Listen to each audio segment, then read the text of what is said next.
When COVID hit, he completely pivoted his company, and that shows you the strength of the founder, his leadership, and how he is willing to adjust and react to market situation. And then they started playing in a market that I was very excited about.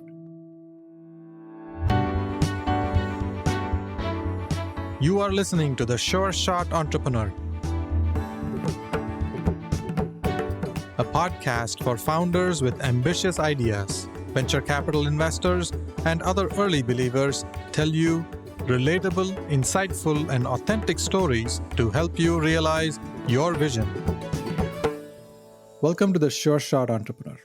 I'm here with Kush Shrivastava, an active angel investor who wears many hats. He has been in the Silicon Valley for more than a decade. He's worked at large companies, he's worked at startups, started companies, and has been an investor in many startups. Let's talk to him to find out how he makes investments. Kush, welcome to the Sure Shot Entrepreneur. Thank you, Gopi. Really appreciate you having me over here. Tell us about yourself, starting with your childhood, where you grew up. Oh, that's a great question. I grew up in small town India in the state of Uttar Pradesh or UP in a city called Jhansi. Jhansi moonlighted because that is where the revolt against the British started in India. It's an historic town, small town by compared to the bigger cities that most people in US will know about, such as Delhi or Mumbai. My formative years were learning how to speak English. My mom was a school teacher and she ensured that I have a good education. Instead of sending me to the school that she used to teach in, she sent me to a Catholic school. And her point of view was that as long as I learn English, get exposed to technology, I'll be fine. Thanks to my mom's foresight and my mom and dad's ability to ensuring that they keep me in check because I was a really wild kid, I turned out okay. I went to school in Jhansi and lived there for about 17 years of my life. I even started my first company there. Gopi, I think you will also appreciate that living in India, when internet came and we were all using dial-ups to log in, it was a great equalizer for all of us because now you are able to access the information that was otherwise so hard to get. I really felt empowered. And I quickly coached myself to learn how to code. When I say code, I mean write very poor code, HTML3 and HTML4 standards that were just emerging. But that was enough for me to go to these forums and randomly post that, hey, I can build a web page for you, or I can build a shopping cart application for you. And thanks to PayPal, start getting some money. Figuring out how to get the money back to India was actually a big challenge. I don't think I quite successfully ever solved that.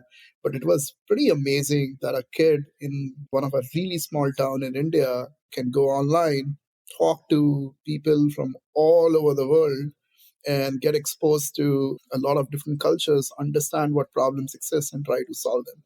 For my generation, growing up in India, internet came to be one of the best things ever. And especially I'm grateful that I got access to internet in my formative years. It may sound like something that we all take for granted, right? We run around with internet on 10 devices now. But in those early days, it was really, really transformational. I don't think my son is ever going to appreciate how amazing internet was, how difficult it was to stay logged in with the dial-ups. Yeah, the internet has really equalized access to information to people all over the world. I remember signing up to Hotmail. I was probably one of the first users in 1995.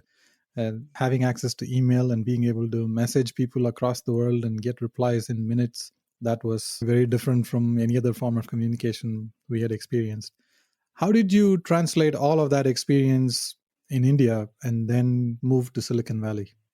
Yeah, I started a company and I thought it was the coolest name for a company ever. We called not a real company, it was just a website. It used to be called Geek for Tech.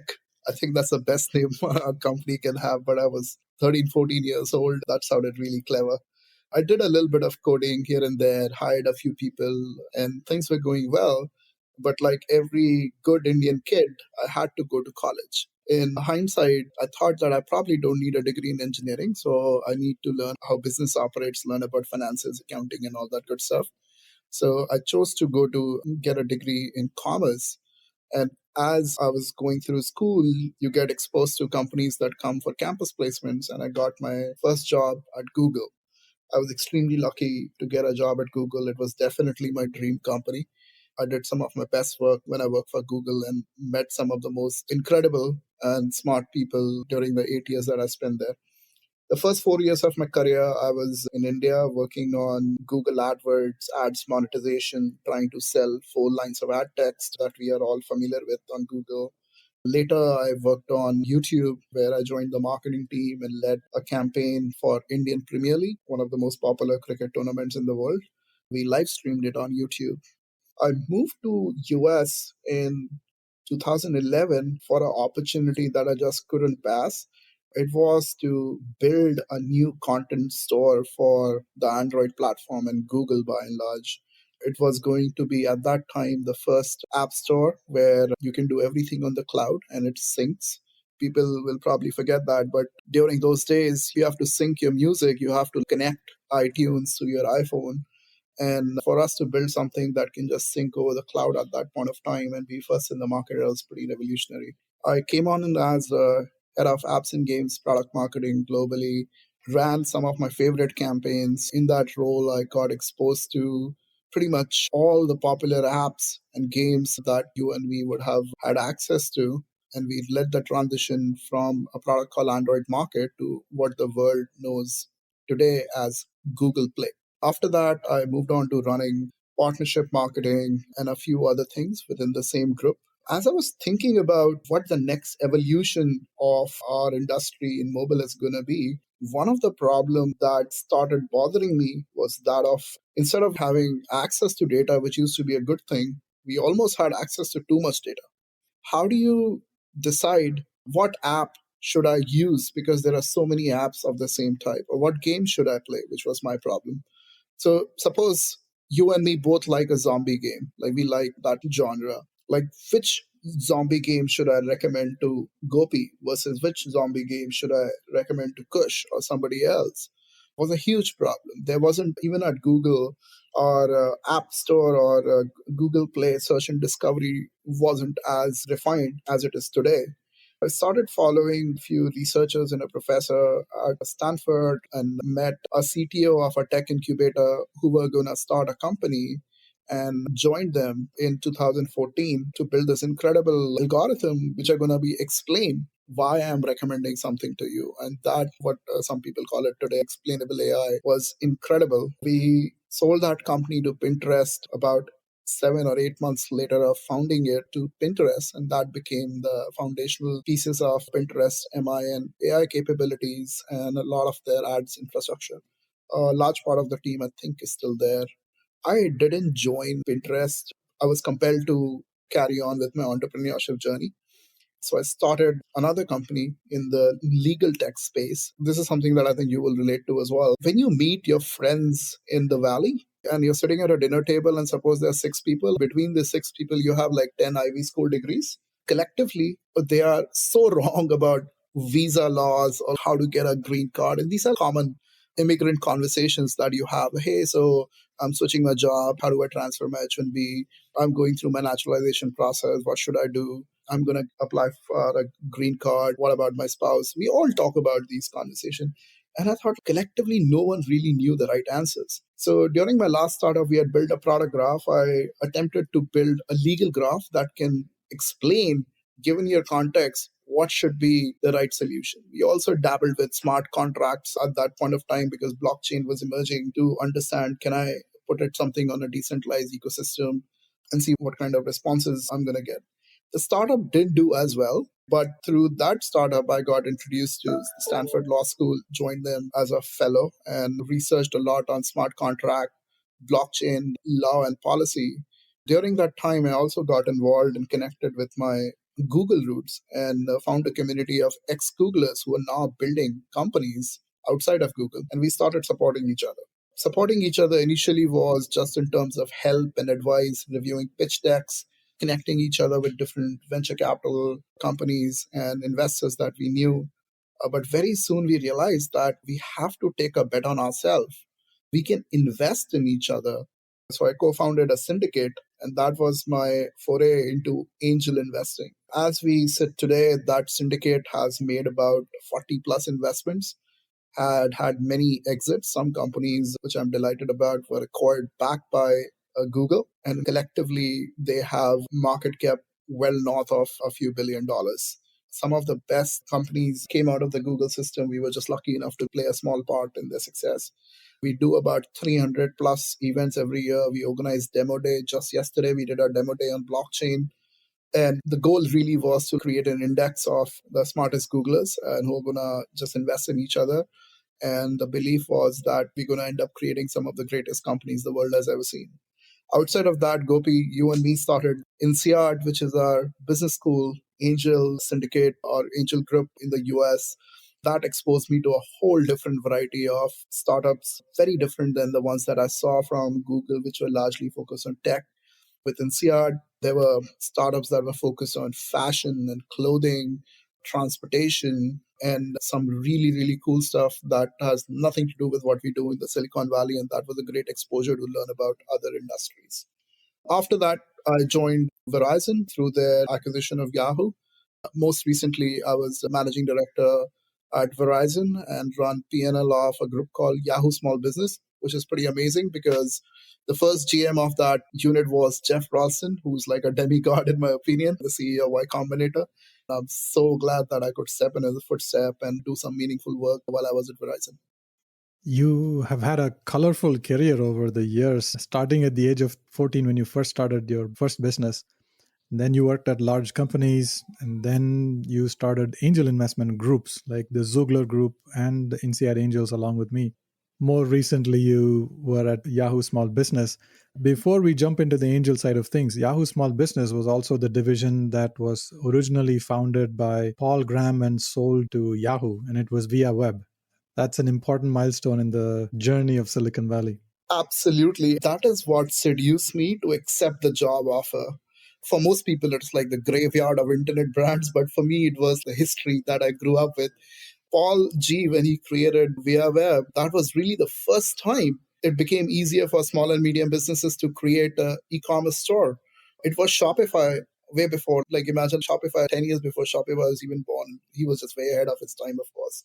And then through a combination of some other very incredible internet brands like GeoCities, Via Web, and a few other bits and pieces of the Yahoo infrastructure. And we must also pay a huge homage to Yahoo for building some of the formative technologies that we now know as the big data industry. They did some incredible research back in the day, which allowed not just like Yahoo to flourish, but by and large the internet to scale. So Jeff pulled this together in 2003 and the business was growing and it continued to grow until 2010, 11. And then it was in a state of decline. Yahoo at that point of time had transformed itself into being a media company. I joined Verizon, who had then acquired Yahoo in 2017 or 2018. And my charter was to turn the business around. We did that. Last year, the business grew. And this was the first time in a decade the business grew really, really well. So I'm very proud of that and very proud of the team. We have some of the best people who work at YSB and Verizon, including Iravati, who you happen to know. Yeah, Yahoo is an iconic brand in tech. It's great to see that the original story of Via Web still thrives at Yahoo in the form of Yahoo Small Business. Congratulations. Thank you. And I have to tell you that the customer loyalty that I've seen for Yahoo Small Business products is just incredible. I have never felt that sense of loyalty. When I talk to some of our customers, it feels like I'm talking to my family members. I really feel bad if I'm not able to deliver on what their expectations are. It really feels like that I'm letting my brother or my mom or my sister down. That is this incredible brand loyalty and a huge testament to, of course, the great leaders like Paul Graham and Jeff Ralston on building this business unit the way they did, that it stood the test of time and still is a very profitable business and is back to growth. Now, I want to switch to the angel investment side of your career. You've always had very, very busy jobs. Turning around Yahoo Small Business is not an easy job, and you accomplished it in the middle of a pandemic. I can only imagine how busy you may have been. Despite that, you make time for angel investments, and you've done that, or you've made many, many angel investments over the years. What is really exciting for you in angel investments? Why do you invest in startups? I think first, I'm not very busy. I just happened or got lucky by hiring some of the best people I can. That gives me a lot of time to focus on things I absolutely enjoy. One thing that I enjoy the most is looking at a very ambiguous market and looking at certain ideas and trying to co-imagine with the founders on what the future will look like. It's a three-step process. Whoever is starting a company, and especially you do a lot of seed investments, so you know this better than most people, which is whenever a founder talks to you, all they're trying to tell you is, hey, I'm going to try to do this. The world looks like this today. I'm going to solve some of the problems with this company that I'm building. And third step, the world is going to look different today. I really get excited about that simplistic notion of someone taking a bet on building something new and reimagining what a certain sector of the industry, discipline, vertical is going to look like after they introduce their product. What I enjoy more is being able to offer some of the learnings I had both as a startup founder and as an operator in large companies to help them with things like how they should better think about certain things, how they should look at organization designs, hiring, and really what the next step should be. If I'm able to think through step one, step two, and step three together with them, that's a good sign that I want to invest in that company as an angel and be part of them. If I'm not able to add value, I am not as excited, even though I feel that I'll try to have a non binary relationship and connect them with someone else who's smarter than me or have more experience in that particular industry. But yeah, that's my basis of investing and what excites me, just looking at an ambiguous problem and reimagining the world with the co founders and being able to offer certain guidance, which I think can uniquely help them cut through some steps or expedite time to market in some way, shape, or form. How many angel investments have you made so far? Yeah, a lot. I think 2 dozen plus that I remember. I've also done very small angel investments. So, yeah, 2 dozen is a good number that I've personally been involved with very well. And through syndicates, I think there'll be about 50 plus investment that we have done. What do you look for in angel investments? What stage do you like to invest in? What do you look for in these entrepreneurs? So with syndicate, like the Zoogla syndicate, we are a very good co-investor. We really like to de-risk because we are all doing this part-time. I was very conscious of not drafting the entire investment memo ourselves. And I realized that there are tons of investors in the Valley who are much better at investing than us. So we started co-investing with large investors. And we have co-invested with the top brands from A16Z, Excel, Kleiner, Sequoias, to smaller funds and like top angel investors that often featured on the Midas list in different business magazines. So that thesis was for specifically for Zooglas. But personally, the companies that I get excited about or where I want to invest a lot of my time directly, whether it's through Zoogla Syndicate, NCR Angels, or my own investment, the first and foremost is the people. What's the vibe? Like, am I gelling with him? Do I agree with what he's saying? So, one of my favorite investments has been in a company called Relimatrix, which some of our friends also invested in and they've done really well. The story is so amazing. This guy who's a Stanford PhD starts talking to me about fractured mechanics, like speckle recognition that I've never even heard of in my life. Then he wants to build a company that can do stress defect monitoring and save billions of dollars of company who may otherwise lose it if they have to do recalls. My mind is racing at 100 miles an hour. I said, oh, why? This seems to be such a non trivial problem. Why someone else hasn't solved it? And I looked into it for 2 days. I kept talking back and forth to the founder, and every time I spoke with him, I got more excited. So that's the first sign. How excited are you about a certain industry and the people that you're going to investing in? The second step is, can you meaningfully impact, advise, and offer help? You're doing a little bit more than just signing a check, which is the easy part. I knew that I can help structure Kemal Levi, the CEO and founder of this company, his thoughts a little bit, help him like refine the pitch deck, make some intros to investors who are better than me, stronger than me, and the right people who will be able to like take him in the direction where he should go, get him some customer development help, and then of course sign a small check. So those were more like check boxes that I try to hit. But the most important thing is the people. I have invested in some companies with just meeting someone for the first 30 minutes just because I thought this guy or girl is super smart and they will just figure it out.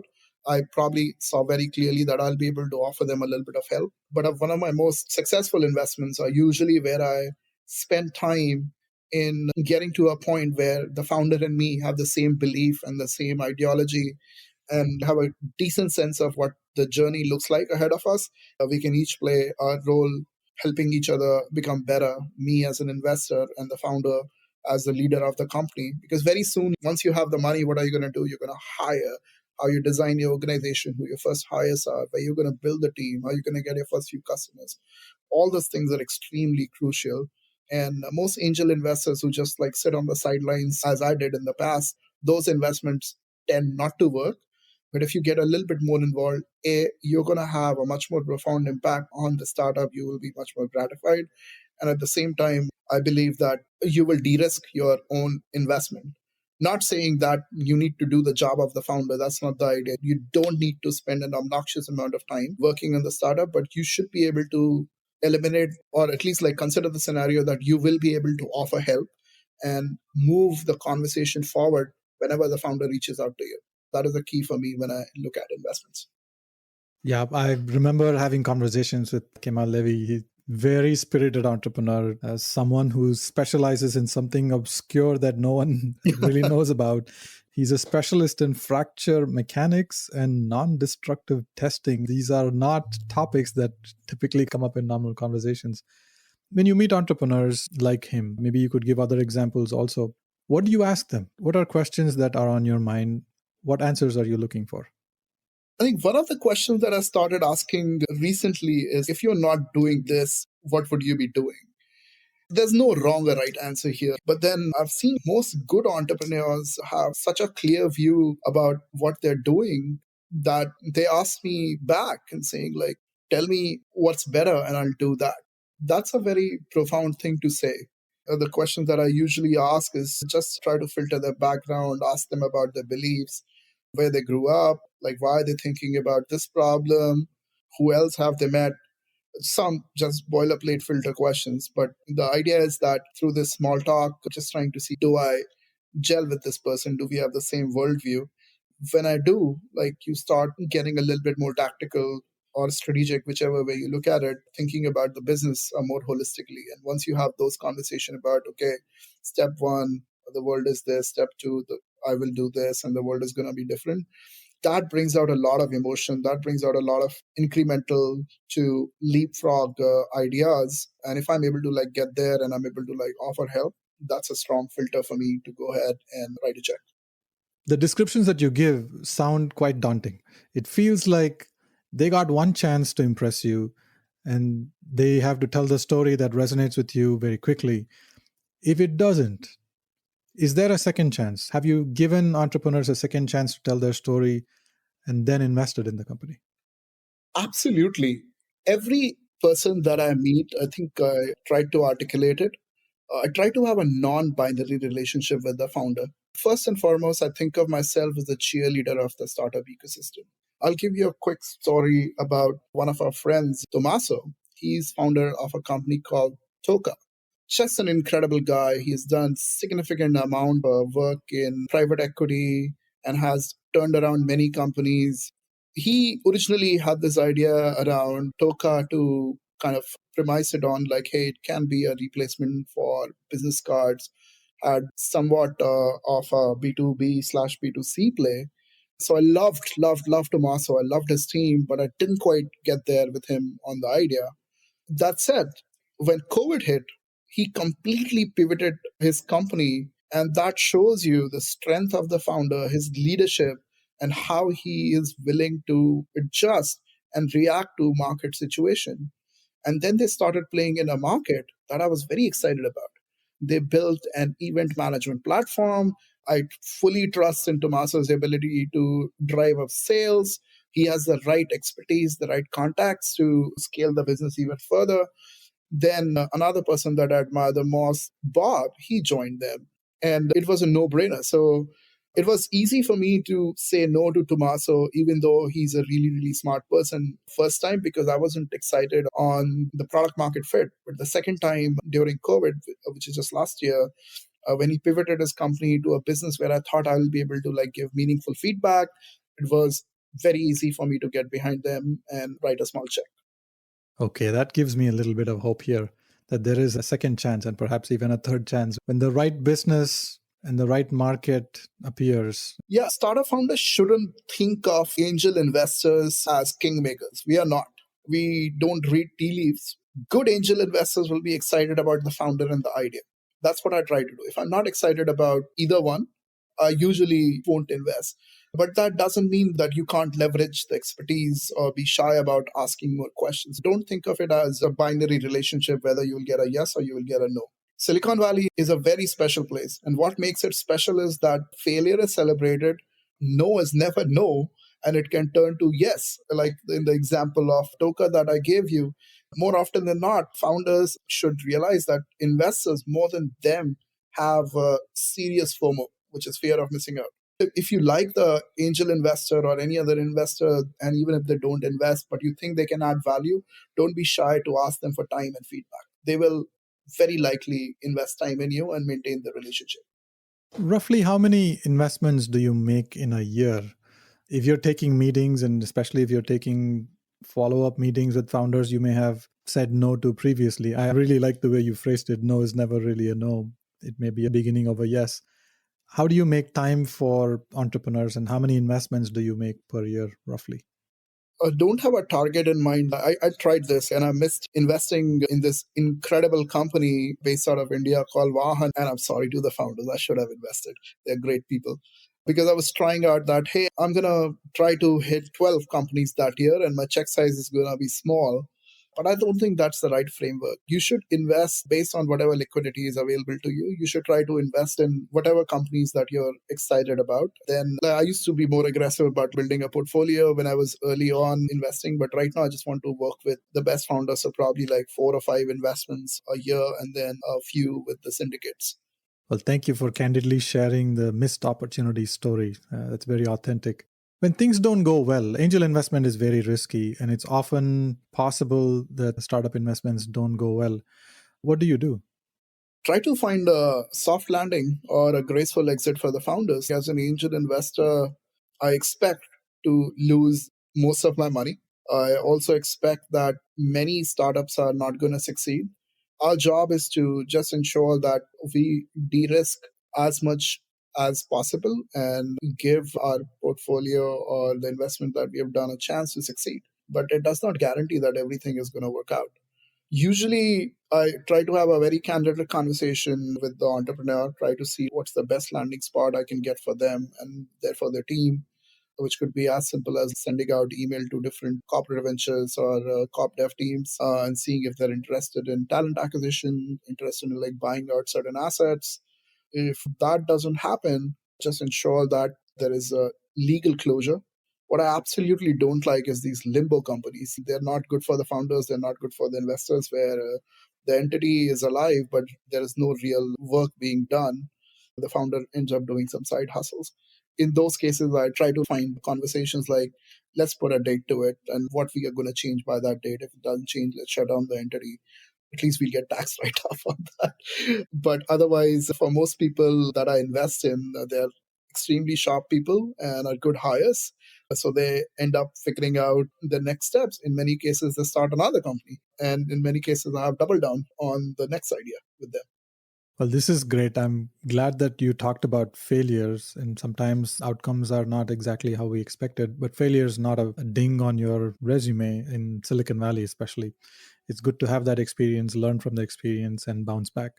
I want to switch to the next part of our conversation and ask you about your community involvement. Is there a nonprofit organization you are passionate about, and which one? Absolutely.